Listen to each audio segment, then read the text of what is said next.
Levantai-vos, levantai-vos,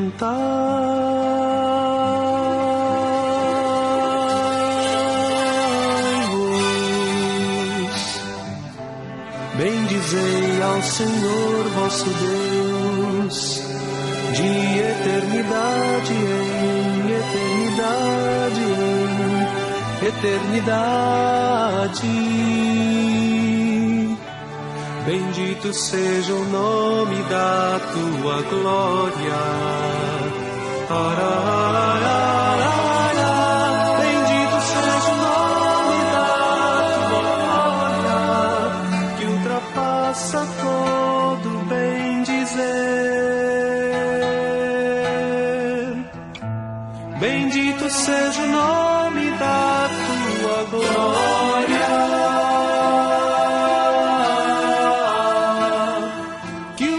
passa todo louvor. Bendito seja o nome da tua glória, que ultrapassa todo bem dizer. Bendito seja o nome da tua glória.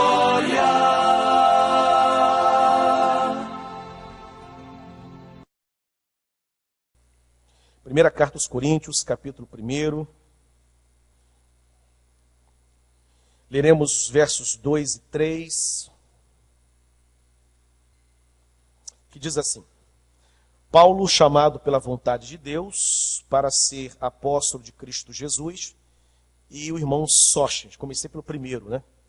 A igreja de Deus que está em Corinto, aos santificados em Cristo Jesus, chamados para ser santos, com todos os que em todo lugar invocam o nome de nosso Senhor Jesus Cristo, Senhor deles e nosso, graça a vós outros e paz da parte de Deus, nosso Pai, e do Senhor Jesus Cristo. A parte que nos importa nessa manhã, queridos, é a que eu vou repetir.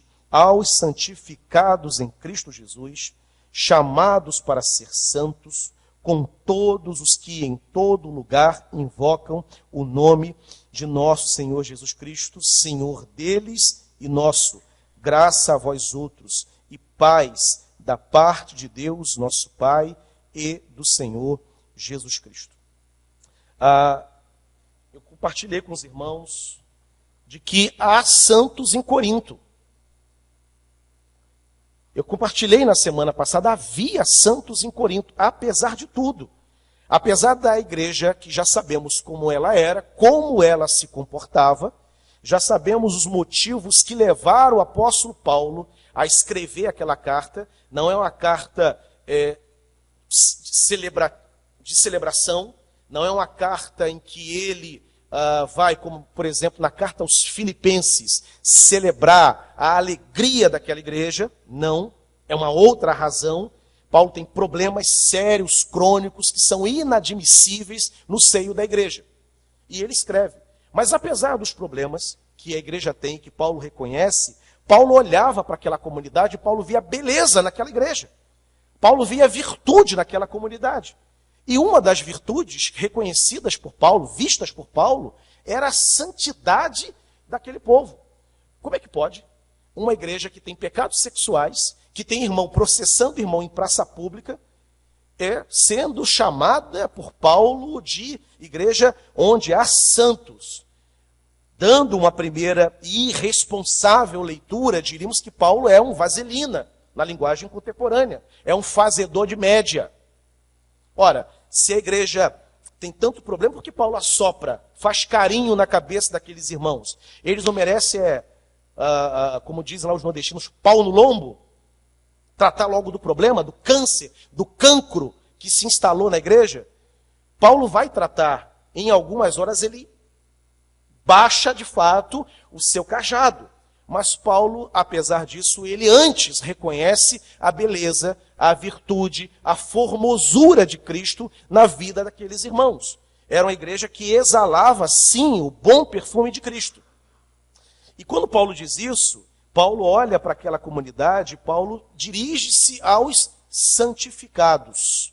Mas quando Paulo dirige-se aos santificados, porque Paulo reconhece a escrita da graça de Deus na vida daqueles irmãos, e é exatamente na carta aos Coríntios que Paulo vai, embora não na primeira, mas na segunda carta, Paulo vai falar que nós temos que ser como cartas vivas. Marcela, inclusive, domingo passado, ela mencionou exatamente esse texto, que nós somos cartas vivas. Cartas vivas, ou seja, a mensagem de Cristo tem que estar escrita em nós. Muito mais do que abrir um texto e ler um texto da Escritura, embora importantíssimo, porque sem pregação não há conversão.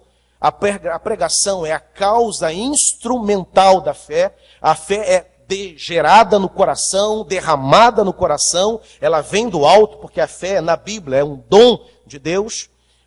E ela vem por meio da pregação. Eu ouço a pregação e então a fé é gerada, é concedida, é outorgada àquele que ouve a mensagem. A fé vem pelo ouvir e ouvir pela palavra de Cristo. Romanos 10, 17.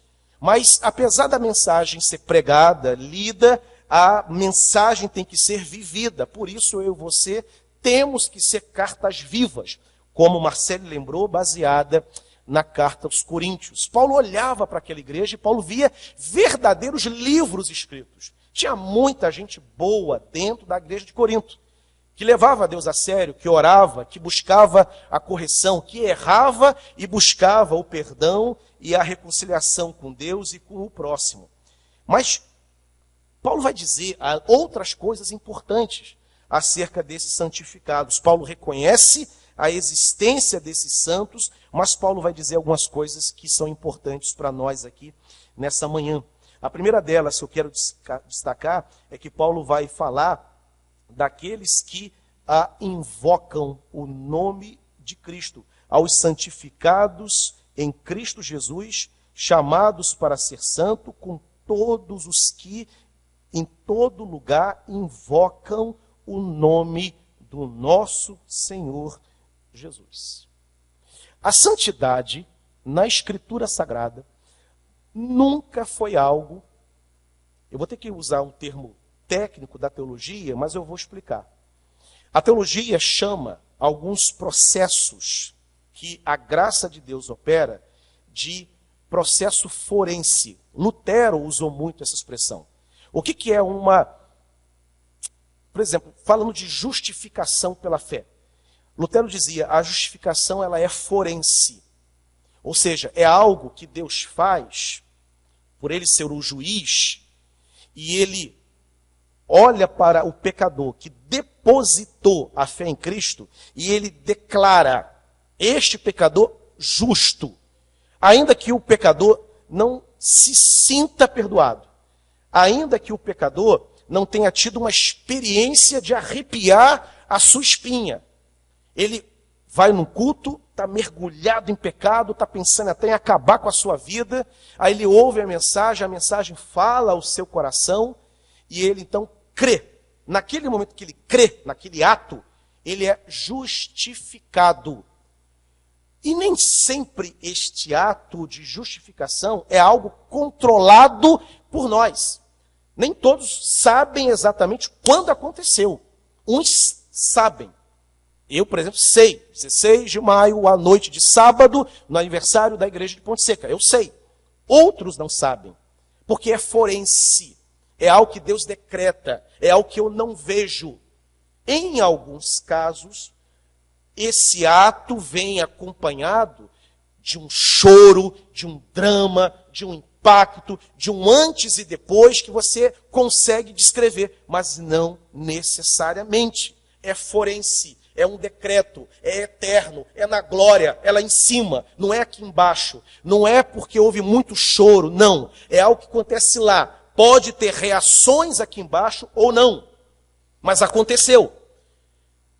Ninguém precisa ficar assim impressionado num dia que uma roda de crentes for feita, conta aí seu testemunho, meu irmão. Ah, pastor, um dia eu fui na igreja, eu estava para dar um tiro na minha cabeça, mas eu fui no culto, estava lá o diácono Elcio pregando, falando o que aconteceu, Nilson Braga, aquilo falou no meu coração, eu me vi pecador, eu chorei. E alguns farão isso, outros ouvirão, assim, pô, esse negócio aí é interessante, e volta para casa. Mas ele creu. Não é o choro, a sensação, o drama, o cair no chão que reconcilia você com Deus.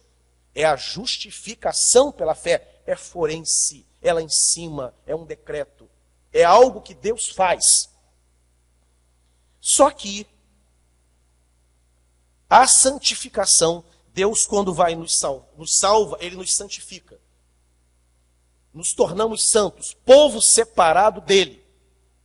Aí Paulo vai dizer o seguinte, que estes que foram separados, embora seja também forense, entretanto vai acontecer uma reação no mundo concreto, no mundo real do indivíduo. Que reação concreta é essa? Paulo vai dizer, eles invocam. Eles agora olham para Jesus com os olhos da fé que foram implantados, enxertados nele, as escamas espirituais, a semelhança de Paulo, caíram também. E ele agora olha o Cristo da fé que deixou de ser um nome, Jesus de Nazaré. Deixou de ser uma persona histórica dos livros de história. Agora é real, ele é vivo, ele fala, eu sinto a sua presença, ele está perto de mim.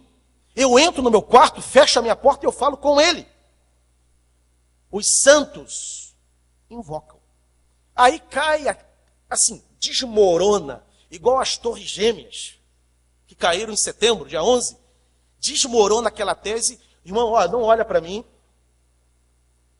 você fica me julgando aí por causa do meu comportamento, por causa da minha fala, por causa do meu jeito, da minha roupa, das coisas que eu digo. Não olha para mim porque quem conhece o coração é Deus, e eu sou santo sim. É? Na Bíblia, não. Na Bíblia há uma reação. Na Bíblia há uma manifestação. É concreto, é visível, é perceptível. Em alguns casos é audível, invoca. Alguma coisa acontece quando Cristo entra na vida.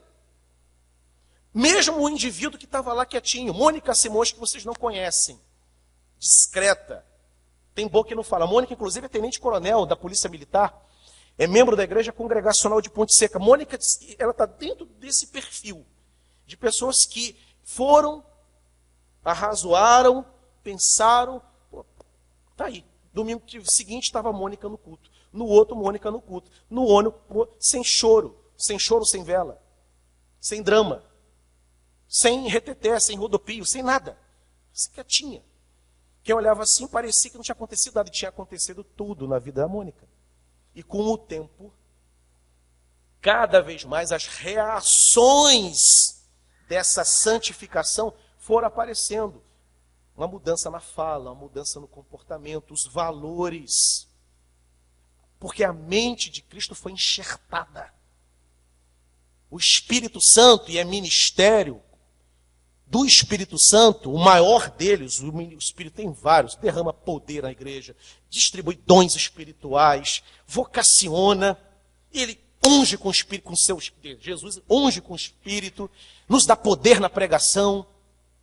Mas o maior ministério do Espírito Santo, o maior é fazer de nós, de cada um de nós, termos o caráter de Jesus. Sermos assemelhados a Jesus. Isso que a Bíblia chama de fruto do Espírito, Gálatas capítulo 5, em que o caráter de Cristo vai sendo transformado em nós.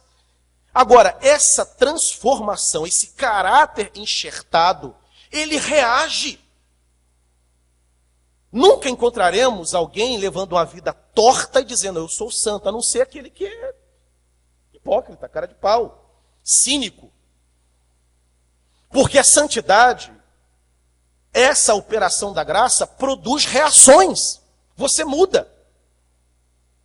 Se você já era alguém discreto, ser uma vida escandalosa como a Mônica Simões, você vai ser mais discreto ainda. Se você já era alguém com valores morais, eles agora foram intensificados. Antes você fazia porque o teu pai e tua mãe te ensinou o bom caminho e você, por ética, por moral, fazia. Agora não, você faz para a glória de Deus. Se você tinha uma vida complicada, escandalosa, horrorosa, torta, a santidade vem e transforma a tua vida. Eles invocam o nome. Como eu disse, cai, desmorona. Aquela coisa assim, não, Deus conhece o coração. Eu vivo torto, vivo errado, mas a graça me alcançou. Alcançou? Não alcançou. A pessoa tem um afeto pela igreja, a pessoa tem uma afeição pelo culto. A pessoa gosta do povo da igreja, gosta do pastor, gosta da pregação, gosta do coral, gosta de cantar no coral, gosta de pregar. Mas ela não foi transformada pela graça, porque a graça nos leva a ficarmos prostrados, olhando para Jesus e invocando e querendo ser igual. Ele agora passa a ser meu Senhor. É o que Paulo diz. Uns de um jeito, discretos, calmos. E a gente olha assim, não tem aquela projeção na igreja, mas a graça de Deus está operando, está lá. Outros reagem mais rapidamente, já com o ministério, já pregam, já ensinam. Mas reagem. O que nunca vai acontecer é o cara que foi alcançado pela graça e está lá. Continua mentindo, continua traindo, continua... ou então não fazendo nada disso, mas egoísta, dono de si, dono do próprio nariz, faz as coisas sem consultar a Deus. Está sempre certo, nunca está errado. É capaz de Jesus estar sempre errado diante dele. A Bíblia não é bem assim. Não tem submissão, ele não invoca. E invocar, queridos, ninguém invoca alguém que seja menor do que aquele que está invocando. Eu, quando eu chamo a reunião dos oficiais, eu não invoco reunião, eu convoco. Somos iguais enquanto irmãos, mas na hierarquia da igreja eu sou o presidente da comunidade, o presidente da instituição. Então eu convoco reunião, não invoco. Porque estou acima do ponto de vista institucional. Se eu invoco a Cristo é porque eu sou menor. Ele é maior. Ele é Senhor. Aí tem crente que não lida com Cristo como se Cristo fosse Senhor. Cristo é aquele que resolve, é o empregado, é o mordomo, é o capacho. É aquele que só é procurado para atender.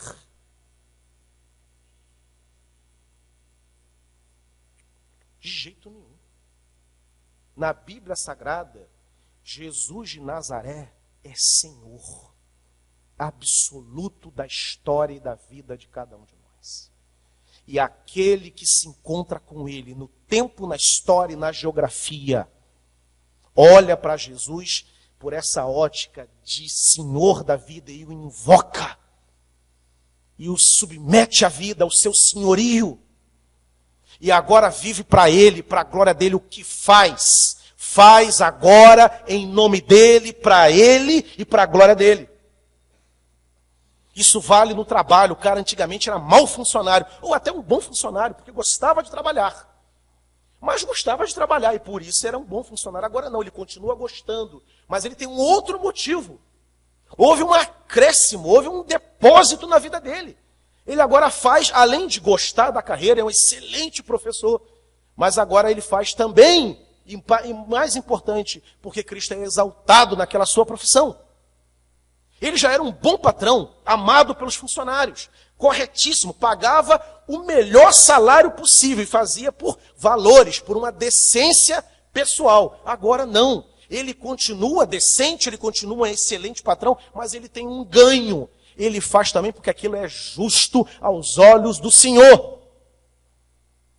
A vida ganhou conteúdo daqueles que já andavam razoavelmente retos na vida. E aquele então, perdido completamente, um verdadeiro filho pródigo,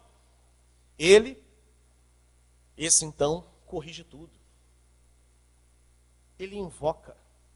E esse invocar não é dizer, Senhor, tu és Senhor. A gente sabe o que Jesus pensa daqueles que o chamam de Senhor, que honra com os lábios, mas o coração está diante dele. Paulo vai dizer, nem todo aquele, o próprio Senhor Jesus disse, né? Nem todo aquele que me diz Senhor, Senhor, entrará no reino dos céus. Mateus capítulo 7. Queridos, alguma coisa acontece quando a graça nos alcança. Você entendeu isso? Que alguma coisa tem que acontecer?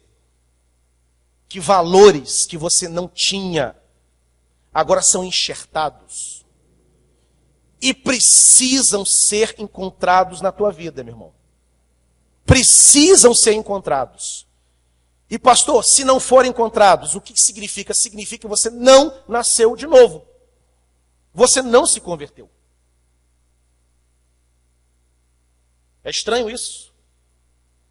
Eu gostaria de dizer uma outra mensagem para você. Não, pode ser, não tem como. A Bíblia está aberta diante de mim. Eu preciso expor o que a Bíblia diz. Isso é para você e isso é para mim. Eu preciso abrir a Bíblia e dizer assim, Senhor, algumas coisas que a Bíblia diz com clareza que precisam acompanhar a conversão, precisam ser encontradas em mim. Precisam.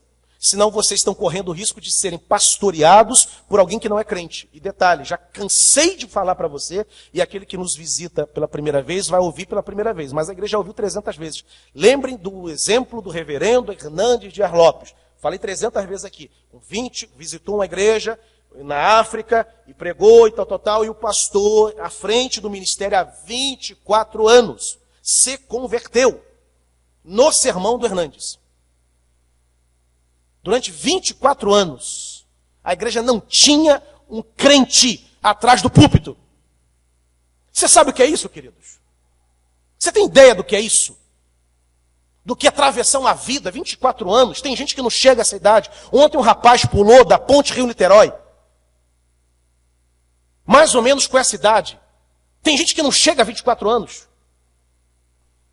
O que é correr o risco de ter um pastor que não é crente? E o cara achando que está certo é o dia que ele foi confrontado. E não confrontado pela grosseria de um pastor, não. Confronto da mensagem. A mensagem confrontou. O cara, caramba, eu não sou. A igreja já ouviu 300 vezes também. Quem nos visita vai ouvir pela primeira vez. Já falei aqui do reverendo Billy Graham. A conferência de Amsterdã, 10 mil pessoas presentes. Prega em João 3,16. Era a última pregação do domingo à noite. Fechando a conferência. Quem já ouviu já sabe. Lá vem o pastor falar dos 600. Isso, 600 pessoas se converteram. 600! Entre 10 mil. Teólogos, pastores. Alguns elementos precisam acompanhar a sua profissão de fé. Hoje à noite teremos batismo. Batizandos, presta atenção. Não se contentem com as águas do batismo. Alguns elementos precisarão acompanhar a vida de vocês. Não achem que para aqui, tira foto, posta, beleza, meu grande dia. Outras coisas precisarão acontecer. Para que vocês fiquem cada vez mais assegurados da eleição, da conversão. E todo crente tem que se preocupar com isso. Senhor, será que eu nasci de novo?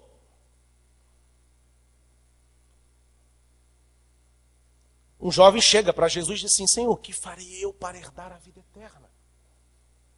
Aí Jesus olha para ele e diz assim, olha, conhece a lei de Moisés? Pratica a lei de Moisés. Aí ele diz assim, qual é a resposta dele? Senhor, eu tenho praticado. Desde a minha mocidade. Olha o vazio do rapaz. Olha o vazio. Eu tenho praticado. Eu tenho ido ao templo de Salomão. Eu tenho participado das reuniões na sinagoga. Eu tenho orado. Eu tenho feito tudo aquilo. A pergunta é pergunta de angústia existencial. Ele não tinha a convicção, porque ele não era. Aí Jesus ainda te falta uma coisa, moço. Pega os teus bens e entrega os teus bens. E a Bíblia diz que o rapaz sai entristecido da presença porque ele tinha muitos bens. Jesus além de tudo, é inteligentíssimo. O que Jesus faz ali naquele momento? Ele submete o rapaz a uma prova, a uma banca examinadora, em que a consciência do rapaz era o examinador. Eu tenho praticado desde a minha mocidade, e o primeiro dos mandamentos é: amarás o Senhor teu Deus sobre todas as coisas. E o rapaz não amava a Deus sobre todas as coisas, embora tenha dito que praticava os mandamentos desde a juventude. E ele tropeça logo no primeiro, porque ele amava mais as riquezas do que a Deus. Jesus é fantástico. Ele mostra para o rapaz, usando a resposta do rapaz, que era praticante desde a juventude, que ele não era praticante de coisa nenhuma, porque ele vinha tropeçando, ele amava mais as riquezas do que o Deus. Ele não era cumpridor do mandamento coisa nenhuma. Ele era um religioso. Só isso. Queridos, religiosidade é um perigo. Pastor religioso, a Regina não gosta quando eu uso o termo desgraça, que ela, pastor, esse termo é muito pesado, mas pastor religioso é uma desgraça. Pastor religioso não tem medo do Espírito Santo. Crente religioso não tem nenhum medo do Espírito Santo, não tem nenhum respeito. Um crente, quando tem medo do Espírito Santo, temor, né, que é a palavra mais adequada, temor profundo, ele entra no escritório do seu patrão, ele vê lá uma gaveta sem chave, com 10 mil, ele não pega. Não é porque ele é honestíssimo, não, nada, é um pecador. Mas ele sabe que Deus está ali. Ele não vai fazer. O temor de Deus impede. O Pedro gosta de Dostoiévski, uma frase linda dos irmãos Karamazov. Sem Deus, tudo é permitido. Sem Deus, tudo é permitido. Sem temor do Espírito Santo, regentes de coro traem as suas mulheres, saem do motel para reger o coral. Não tem temor. Sem temor, nós, pastores, roubamos a igreja, metemos a mão no dízimo da igreja. Eu conheço uma história de uma igreja aqui pertinho, de uma outra denominação, não nossa. O tesoureiro recolheu os recursos, colocou lá para que no final do culto pudesse contar. No final do culto não tinha mais um centavo sobre a mesa. O pastor havia passado e pego a quantia. O tesoureiro da igreja me contou pessoalmente, a mim e a Sandra, essa história. Não tem temor.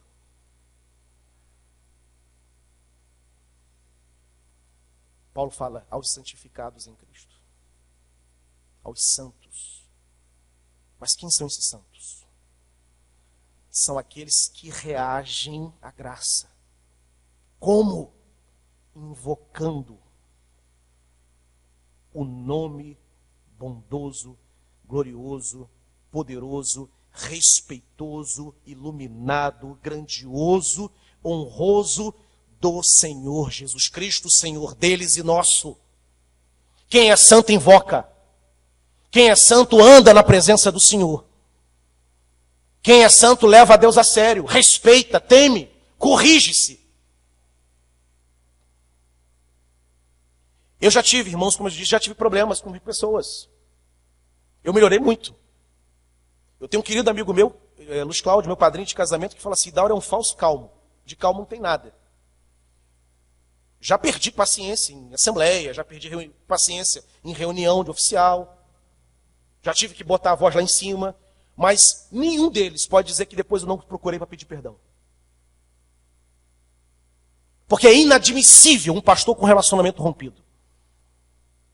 Posso não ser mais próximo de um, mais próximo do que de outro, não ter a mesma afinidade com um do que com o outro. Agora, procurar estar bem com todos os homens é um dever nosso. É o que Paulo diz, no que depender de vós, tende paz com todos os homens. Porque se não for assim, eu estou desautorizado. E detalhe, qualquer irmão pode chegar assim, pastor, não sobe no púlpito, o senhor não pode, enquanto o senhor não acertar a vida com o teu irmão. Eu quero o meu pastor pecador, mas um homem de Deus, um homem íntegro, que reconhece suas falhas. E aí, pastor, acerta isso. E aí o senhor sobe no púlpito e prega que eu vou te ouvir. Agora, enquanto não. O mesmo vale para todo mundo. Você está rompido com alguém, meu irmão? Procura, porque se o Espírito Santo estiver na tua vida, isso vai te incomodar. Ah, não incomoda não. Então, meu filho, você não é crente. Me desculpa, você não se converteu.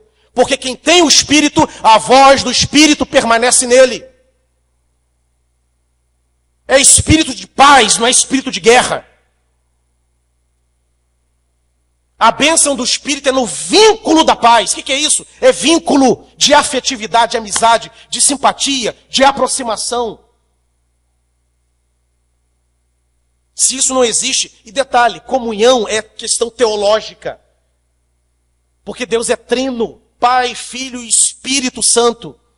Há uma comunhão gloriosa na Trindade. Por isso, quando o Espírito Santo habita em nós, nós passamos a ter comunhão uns com os outros.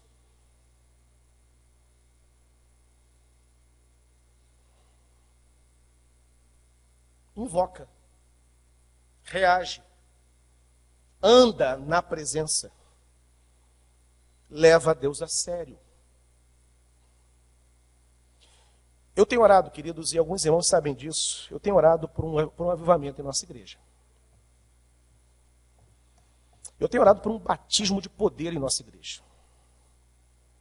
Eu sou reformado, sou calvinista, mas eu creio no poder do Espírito Santo. Engraçado que um dia desse um irmão me procurou, você, pastor, o senhor é assembleano? Eu falei assim, não, por que não? Porque o senhor prega o negócio aí. Eu falei assim, não, irmão, mas tem umas... meus reteté de vez em quando. Reteté reformado. Reteté a lá John Piper. A lá Martin Lloyd Jones. Eu creio no poder do Espírito Santo. Eu creio em ministérios ungidos, em pregações ungidas, em aulas ungidas. Há irmãos aqui com experiências com o Espírito Santo, irmão. Sabia disso? Sabia que o seu pastor, aqui na igreja, nessa igreja aqui, já foi procurado no gabinete por irmãos que tiveram visões? Nem a gente de fora, como Márcio Caldas, não, que é homem de Deus, tem. Mas gente antiga na igreja. Gente que já, o pastor vinha aqui dizer um negócio para o senhor. E era do Senhor. E era do Senhor. Porque há santos aqui dentro. E os santos invocam. Eles andam com Deus. Vou parar por aqui. E quero parar, queridos, com uma pergunta. Você tem sido santo? Você tem sido santo? Você consegue responder isso para si próprio? Você tem sido santo? Tem que reagir à graça com santidade. Tem que reagir à graça com santidade. Tem sido santo, meu irmão? Vamos pedir isso ao Senhor nessa manhã? O Senhor nos dê um batismo de santidade, Senhor. Nos dê uma profunda convicção de pecado. Que coisa maravilhosa abrir a reflexão de outubro, no mês da reforma, falando de convicção de pecado, que foi um tema caríssimo para os reformadores. Eu quero me ver pecador e saber que em Jesus Cristo eu tenho o perdão completo dos meus pecados, mas que esse perdão me leva à mudança na conduta da vida. E que os valores celestiais passam a ser meus valores. E que a agenda de Deus passa a ser a minha agenda. Eu quero andar, querido, nas linhas escritas pelo Senhor. Eu quero ser um personagem do livro que Deus quer escrever. E eu quero que a minha vida seja muito mais ponto de exclamação do que ponto de interrogação. Eu não quero dúvidas sobre a minha conversão. Eu quero que o meu rebanho olhe para mim e diga assim: meu pastor é cheio de defeito. Este. Tem vários. Mas eu reconheço que a graça de Deus está na vida dele.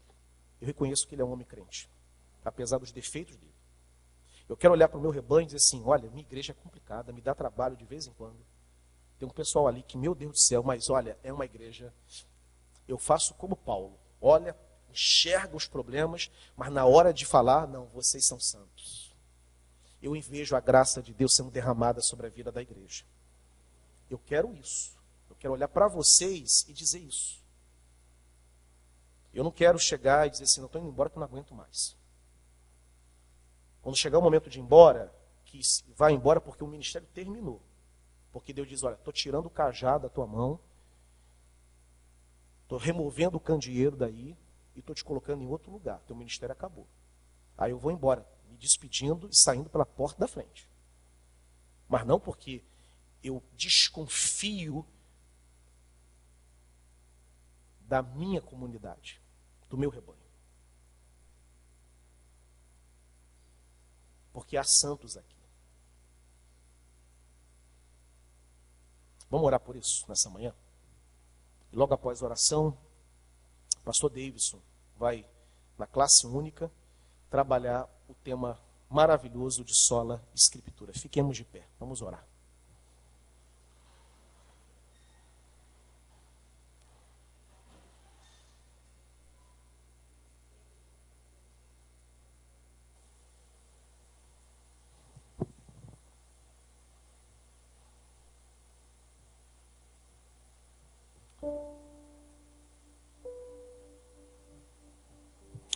Pai, louvado seja o teu nome. A tua palavra é dura de ouvir, é dura de pregar. Bom é quando a gente fala de amor. A gente não entra em terreno minado. Mas a tua palavra diz que nós temos que pregar todo o conselho do Senhor. E nessa manhã o teu conselho para nós foi esse, Senhor. Que temos que ser santos e reagir a todo investimento da graça com santidade. Uma santidade na fala. E como a gente peca na fala, Senhor. Não é à toa que a tua palavra diz que bom é que muitos não fossem mestres porque tropeçam em palavra. O apóstolo Tiago, irmão do Senhor, disse que a língua, ela pode incendiar. Ela pode ser um veneno. Pai, nos dê uma fala moderada. Uma fala, como diz Paulo, temperada com sal. Uma fala branda. Uma fala amiga. Uma fala carinhosa. Quando formos exortar algum irmão, que exortemos com brandura. Porque a palavra ríspida, ela só produz ira, revolta e a reação mais negativa. Nos dê sabedoria na fala. Pessoas saem da igreja por causa de uma fala inoportuna, inadequada. Isso é pecado. E queremos reconhecer isso diante do Senhor. Nos dê um pensamento santo. A sempre olharmos, ó Deus, para o nosso irmão e para as situações com o melhor dos olhos, da forma mais positiva. Sempre esperarmos o melhor do outro. Nos dê passos santos, mãos santas, olhos santos. Nos dê um verdadeiro batismo de santidade, Senhor. Esse é o pedido que te agrada de ouvir. Não estamos pedindo, Senhor, nenhum bem. Não estamos pedindo propriedades. Não estamos pedindo um aumento de salário, uma promoção no emprego. O que nós estamos pedindo nessa manhã é uma forma, uma expressão da oração que Jesus nos ensinou quando disse: venha o teu reino, seja feita a tua vontade. E ele faz isso, Senhor, ele ensina dessa maneira, logo após dizer: Pai nosso que estás nos céus, santificado seja o teu nome. Tu és um Pai santo e deseja ter filhos santos, santificados. Nos dê ministros santos aqui na tua casa, Senhor. Toma a minha vida, toma a vida dos meus colegas, pastor Jaclenilson, pastor Silvio, pastor Davidson, licenciado Márcio Caldas. Toma os meus irmãos oficiais da tua casa, os presbíteros, os diáconos, as diaconisas. Toma os ministros de louvor e adoração da tua casa, todos eles, Senhor, dos ministérios, dos corais. Que haja santidade na fala, no comportamento, na agenda. Santidade nos idosos, Senhor. Aqueles que têm cabeça branca e que precisam ser exemplos de fala, de uma fala sábia.